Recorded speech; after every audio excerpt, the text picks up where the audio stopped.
Olá, meu querido estudante, tudo bem? Nesse vídeo de hoje a gente vai continuar então com o nosso estudo sobre os conjuntos numéricos.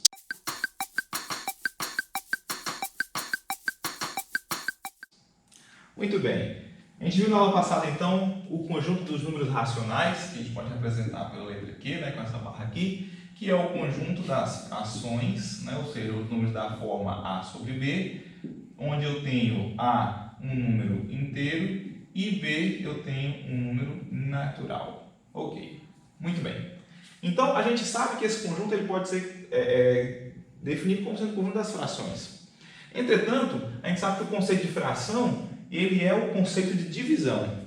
E o conceito de divisão, a gente tem um algoritmo, que é o algoritmo da divisão, que é feito para isso, para a gente determinar uma expressão decimal para os nossos números, ok?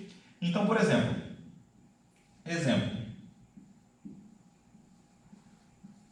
vou colocar aqui exemplos. Eu tenho o número 1 meio. O número 1 meio ele está na sua representação fracionária, mas a gente também sabe que ele tem uma representação decimal, que seria o número 0,5. Assim como eu tenho também o número 3/5, que na sua representação decimal seria 0,6. Assim como eu tenho também, por exemplo, 1/3, que a sua representação decimal seria 0,333 e assim sucessivamente. Isso aqui é o que a gente chama de dízima periódica e é o que a gente vai falar um pouquinho mais sobre esse tipo de número hoje, ok? Então tá, em princípio então, a gente precisa entender que se eu tenho um número na forma fracionária, é possível escrevê-lo na forma decimal. Se eu tenho um número na forma decimal, nem sempre é possível escrevê-lo na forma fracionária, certo? Então a gente vai perceber que os números fracionários, eles são apenas os decimais exatos, como por exemplo 0,5, 0,6, unido das dízimas periódicas, ok? Que é por exemplo aqui o 0,333, ok? Então vamos começar aqui de maneira bastante simples. Como é que eu faço, por exemplo, para chegar na expressão 0,5 partindo da fração? Vamos fazer o processo e depois a gente faz o processo inverso. Muito bem, vamos lá. Então, como eu disse, a gente vai utilizar o algoritmo da divisão. Quando você faz aqui 1 dividido por 2, você aprendeu lá na escola primária que 1 sendo menor que 2 não é possível executar essa divisão. Então, o que a gente precisa fazer é acrescentar aqui um zero. Uma vez que você acrescenta esse zero, você também coloca aqui um zero e acrescenta uma vírgula. E agora sim é possível, porque 10 é maior do que 2, então você multiplica aqui, 5 vezes 2 dá exatamente 10, e aí o resto da divisão deu zero, você tem uma divisão exata, certo? Então é por isso que 1 meio é 0,5. Você utilizou o algoritmo da divisão para chegar nesse resultado. A mesma coisa a gente pode fazer com 3/5. 3/5 é o mesmo que 3 dividido por 5.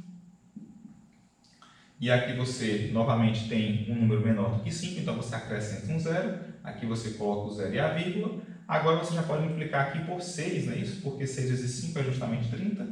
E ao subtrair dá zero, ou seja, a divisão está exata. Ok? Então isso aqui é o que a gente chama de decimal exato. Ok? São exemplos de decimais exatos.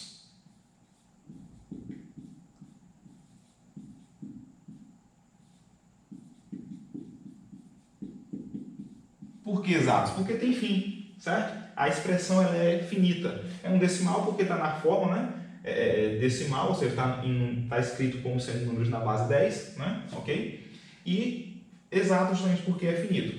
Esse daqui é o que a gente vai chamar de dízima periódica. Você já vai entender por que é uma dízima e por que é periódica. O que vai ser, o que vai dar sentido para isso, É o que a gente vai chamar de dízima periódica. Ok? Então, como é que eu chego então nessa expressão 1 dividido por 3? Bom, 1 dividido por 3, se a gente vai aqui fazer a divisão, 1 dividido por 3, a gente segue bem o procedimento que a gente vinha aplicando aqui, 1 é menor do que 3, então eu coloco aqui um zero à direita, aqui eu coloco um zero, vírgula. Agora eu faço, o número mais próximo aqui vai ser quando eu coloco 3, 3 vezes 3 dá 9, e aí quando você subtrai sobra 1. Se tem resto, a divisão continua. Então eu coloco aqui novamente um zero, e aqui eu venho, coloco 3. 3 vezes 3, 9. 10 menos 9 dá 1. E aí o que eu faço? Não deu resto zero, eu continuo. Acrescento um zero aqui. Aqui acrescento um 3. 3 vezes 3, 9. Você percebeu que se a gente for continuar, a gente vai ter aqui um ciclo ininterrupto? Ou seja, eu vou estar sempre acrescentando um 3 e aqui o resto, aqui eu já vou estar num ciclo repetitivo, né? Porque sempre vai dar 9 e o resto 1. Sempre vai dar 9 e o resto 1. Então é por isso que você coloca aqui reticências, né?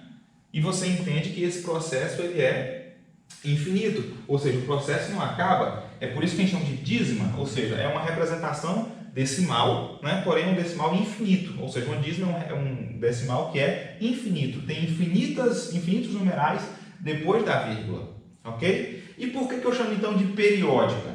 Periódicas é porque esse numeral, né, ele se repete, ou seja, eu vou sempre repetir o mesmo número, 3, 3, 3, 3, 3. A partir de uma certa ordem, ele sempre se repete, certo? Ok? Então, é assim que a gente faz para sair da expressão fracionária para a expressão decimal. Então, toda vez que a expressão decimal ela for finita, eu vou chamar de decimal exato.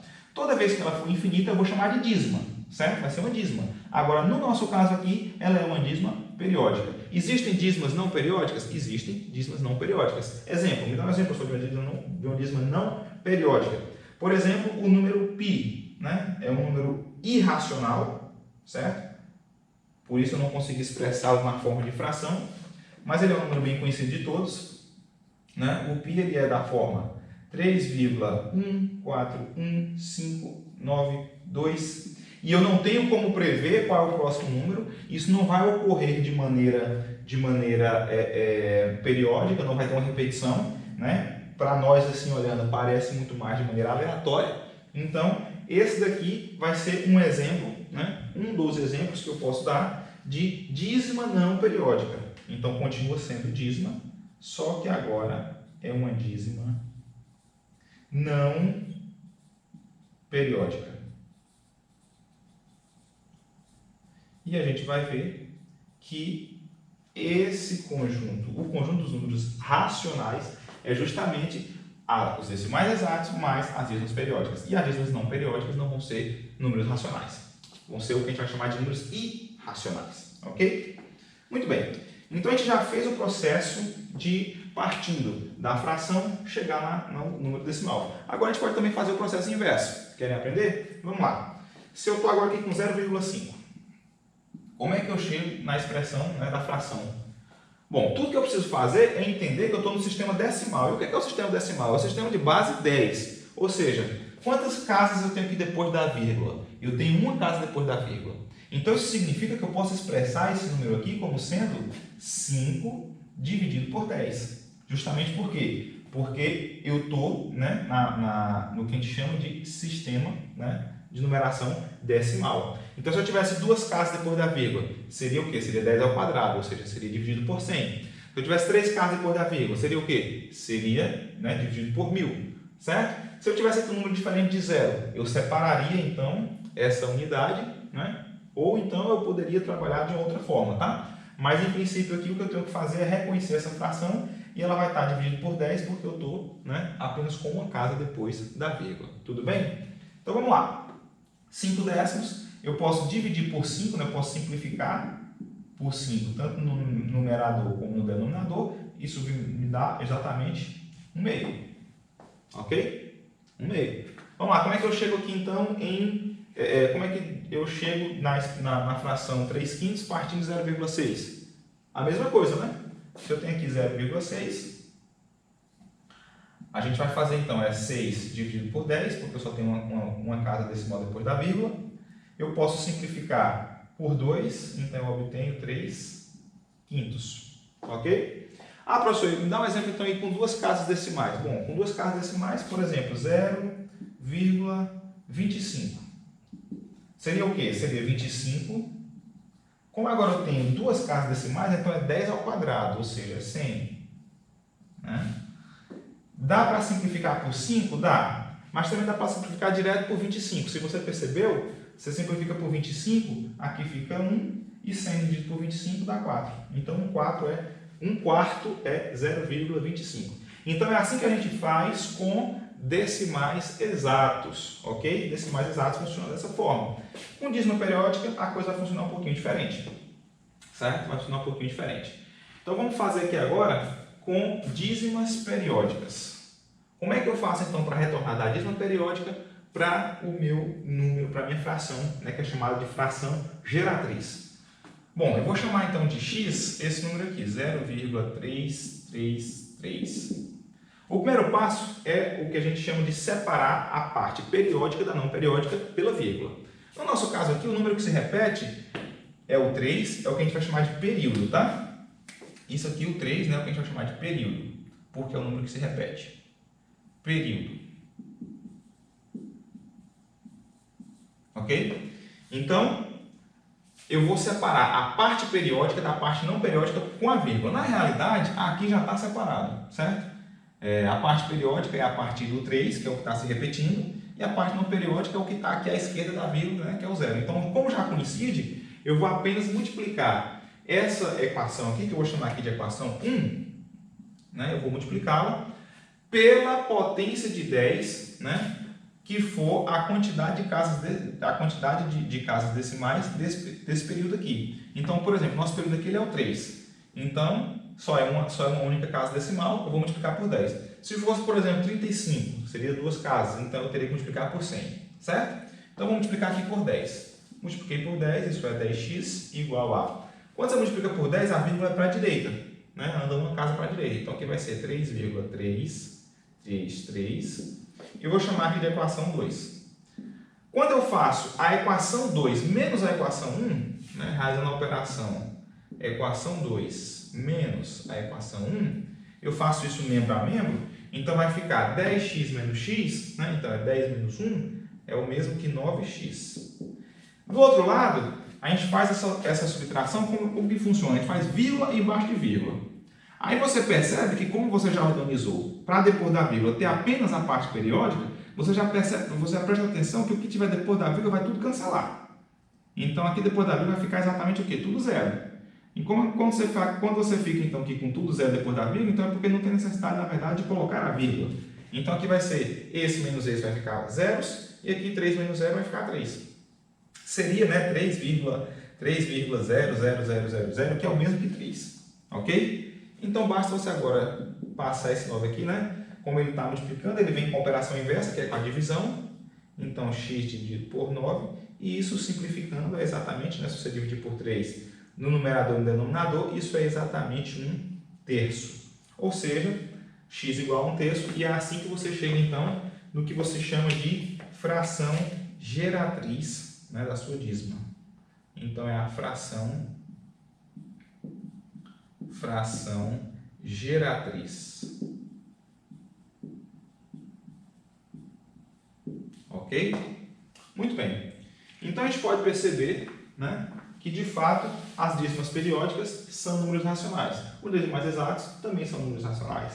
O que a gente percebe é que existem dízimas que não são periódicas. E essas dízimas que não são periódicas não são números racionais, vai ser justamente o que a gente vai chamar de números irracionais. Então, para a gente finalizar aqui a nossa aula, eu vou refazer aquele desenho, naquele gráficozinho que a gente fez, sobre os números, sobre os pontos numéricos que nós estudamos. Então, a gente viu que eu tenho o conjunto dos números naturais, ele está contido no conjunto dos números inteiros, que por sua vez está contido no conjunto dos números racionais, que por sua vez está contido no conjunto dos números reais, que a gente não estudou ainda, né? Mas eu vou defini-lo agora. O que é o conjunto dos números reais? É justamente a união, né, disjunta, né, ou seja, a união sem interseção dos racionais com o que está aqui fora, que é o conjunto dos irracionais, que não tem nenhuma notação, tá, universal para esse conjunto, então geralmente a gente representa ele dessa forma mesmo, né, irracionais. Ok? Então, o que eu posso dizer sobre esses dois conjuntos? Eu posso dizer que o conjunto dos números racionais, eu posso dizer que ele é o conjunto das frações, é o conjunto, né, das frações, né? Ou equivalentemente, né? Equivalentemente,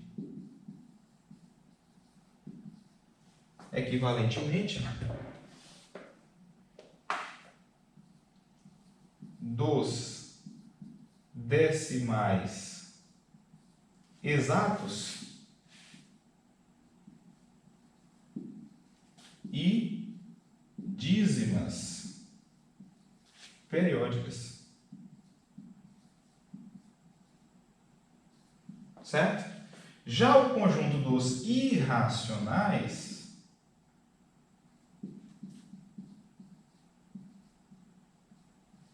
ele é o conjunto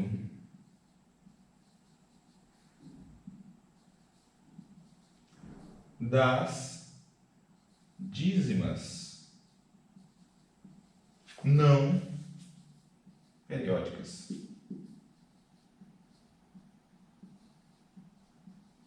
Ok? E o conjunto dos reais vai ser justamente a união, né, disjunta entre esses dois conjuntos, né? Vai ser a união dos racionais com os irracionais.